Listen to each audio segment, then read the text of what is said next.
ஏற்கனவே 3 மாதங்களுக்கு முன் பணம் பிளஸ் கோடைக்கால சிறப்பு நிதி என மகளிர் உரிமை தொகை ரூபாய் 5000 வழங்கியிருந்தாங்க தமிழக அரசு. இதற்கு மக்கள் மத்தியில் மாபெரும் வரவேற்பு கிடைச்சது. இந்த நிலையில முதியோர், கைம்பெண்கள், மாற்றுத்திறனாளிகளுக்கு வழங்கப்படும் உதவித்தொகையுடன் ரூபாய் 2000 என கோடைக்கால சிறப்பு நிதி வழங்கி முதல்வர் ஸ்டாலின் அவர்கள் சமீபத்தில் அறிவிப்பு வெளியிட்டிருக்காரு. இது மக்களுடைய மகிழ்ச்சியை இரட்டிப்பாக்கியிருக்கு அப்படின்னே சொல்லலாம். முதல்வர் ஸ்டாலின் மகளிர் உரிமை தொகை திட்டத்தை தொடங்கி வைத்து அதன் மூலம் தகுதியுள்ள பெண்களுக்கு மாதம் 1000 ரூபாய் வங்கி கணக்கில் செலுத்தப்பட்டு வந்துட்டு இருந்துச்சு.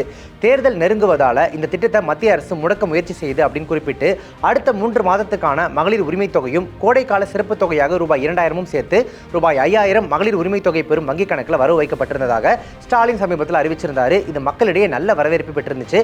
மக்கள் அந்த 5000 ரூபாயை போயிட்டு வங்கிகளில் கூட்டமாக எடுக்கிறதுலாம் நம்ம பார்த்திருப்போம்.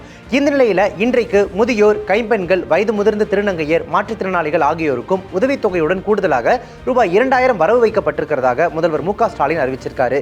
இது தொடர்பாக முதலமைச்சர் மு.க. ஸ்டாலின் அவர்கள் வெளியிட்டிருக்கக்கூடிய பதிவில் என்ன சொல்லியிருக்காரு அப்படின்னா, கலைஞர் மகளிர் உரிமை திட்டத்தில் பெண்களுக்கு கோடைக்கால சிறப்பு தொகுப்பாக 2000 ரூபாய் வழங்கியது பெரும் வரவேற்பை பெற்றுள்ளதோடு சமூகத்தின் விளிம்பு நிலையில் வாழ்ந்து அரசின் மாத ஓய்வூதிய உதவித்தொகை பெற்று வரும் முதியோர், கைம்பெண்கள், வயது முதிர்ந்த திருநங்கையர், மாற்றுத்திறனாளிகள் ஆகியோருக்கும் இத்தகைய சிறப்பு நிதியை வழங்கிட வேண்டும் என கோரிக்கைகள் வந்தன. நம்பிக்கையுடன் அவர்கள் வைத்த கோரிக்கையை இன்று நிறைவேற்றியுள்ளோம். நலிவு விலை போக்கும் சிறப்பு நிதியாக 2000 ரூபாயை மார்ச் மாத ஓய்வூதியத்துடன் சேர்த்து வங்கி கணக்கில் வரவு வைத்துள்ளோம். இதன்படி பல்வேறு சமூக பாதுகாப்பு திட்டங்களின் கீழ் பயன்பெற்று வரும் முதியோர், கைம்பெண்கள் என மொத்தம் 29,29,000 பயனாளிகளுக்கு தலா 3200 ரூபாயும், 5,92,200 மாற்றுத்திறனாளிகளுக்கு தலா 3500 ரூபாயும், பராமரிப்பு உதவித்தொகை பெற்று வரும் 2,58,000 மாற்றுத்திறனாளிகளின் குடும்பங்களுக்கு தலா 4000 ரூபாயும் இன்று காலை வழங்கியிருக்கிறோம். அது மட்டுமின்றி மீனவர் குடும்பங்களுக்கு ஏப்ரல் முதல் ஜூன் வரையிலான காலத்திற்கான மீன்பிடி தடைக்கால உதவித்தொகையாக குடும்பம் ஒன்றுக்கு ரூபாய் 8000 வீதம் மொத்தம் 1,62,900 குடும்பங்களுக்கு வழங்கப்பட்டு வருகிறது.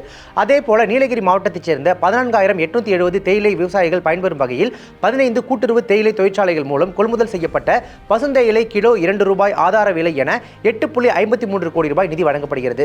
இந்த தருணத்தில் மீண்டும் ஒருமுறை சூளுரைக்கிறேன், தமிழ்நாட்டின் வளர்ச்சி பயணத்தில் ஒருவரையும் பின்தங்க விட மாட்டோம் அப்படின்னு சொல்லி முதல்வர் பதிவிட்டிருக்காரு.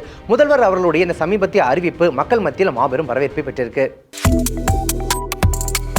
Subscribe to One India and never miss an update.